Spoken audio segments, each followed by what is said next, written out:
1988 سے ایک فیز شروع ہوتا ہے پاکستان کی پولیٹکس کا، جس میں بے نظیر بھٹو صاحبہ نے کوشش کی اسٹیبلشمنٹ کے ساتھ ڈائیلاگ کرنے کی، اسٹیبلشمنٹ کے ساتھ مفاہمت کر کے آگے بڑھنے کی، لیکن ان کی کوشش کامیاب نہیں ہوئی۔ نواز شریف صاحب اسٹیبلشمنٹ کے ساتھ تھے، تو اس وقت کی جو اسٹیبلشمنٹ تھی اس نے اس وقت کے پریزیڈنٹ غلام اسحاق خان کو استعمال کیا۔ پہلے 1989 میں بے نظیر بھٹو کے خلاف ایک تحریک عدم اعتماد لے کے آئے اور ان کو مائنس کرنے کی کوشش کی، وہ کوشش کامیاب نہیں ہوئی، تحریک عدم اعتماد ناکام ہو گئی۔ تو پھر 1990 میں غلام اسحاق خان نے کرپشن چارجز میں محترمہ بے نظیر بھٹو کی حکومت کو ڈسمس کر دیا۔ نواز شریف صاحب پرائم منسٹر بن گئے 1990 کے الیکشن میں۔ اس کے بعد اسی غلام اسحاق خان نے نواز شریف کی حکومت کو بھی ڈسمس کر دیا، اور پھر جو ہے بے نظیر بھٹو صاحبہ نے سیاست کی، اور جب 1992-93 میں جب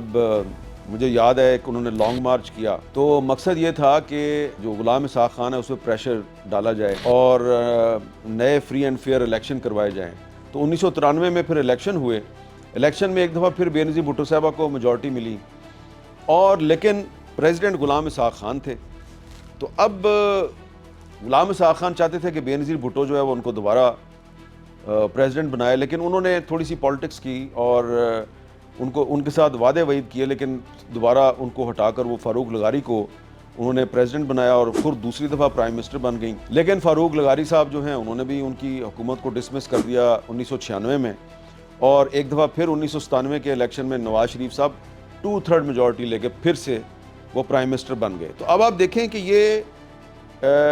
کبھی بے نظیر بھٹو اور کبھی نواز شریف اسٹیبلشمنٹ کے ساتھ مل کر ایک دوسرے کو سیاست سے مائنس کرنے کی کوشش کرتے رہے۔ یہ سلسلہ چلتا رہا،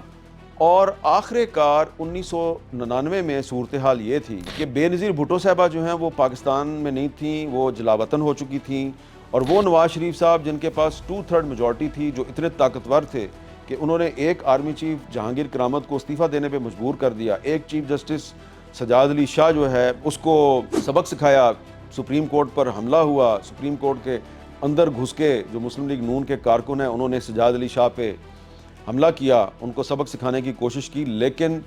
وہ جو نواز شریف صاحب تھے وہ اپنے ہی لائے ہوئے army chief general Pervez Musharraf کے ساتھ نہ چل سکے، اور اکتوبر 1999 میں جنرل پرویز مشرف نے نواز شریف کے خلاف بغاوت کر دی، اقتدار پہ قبضہ کر لیا، اور پھر پرویز مشرف نے نواز شریف کو سیاست سے مائنس کرنے کی کوشش شروع کر دی۔ اچھا، پرویز مشرف جو ہے وہ صرف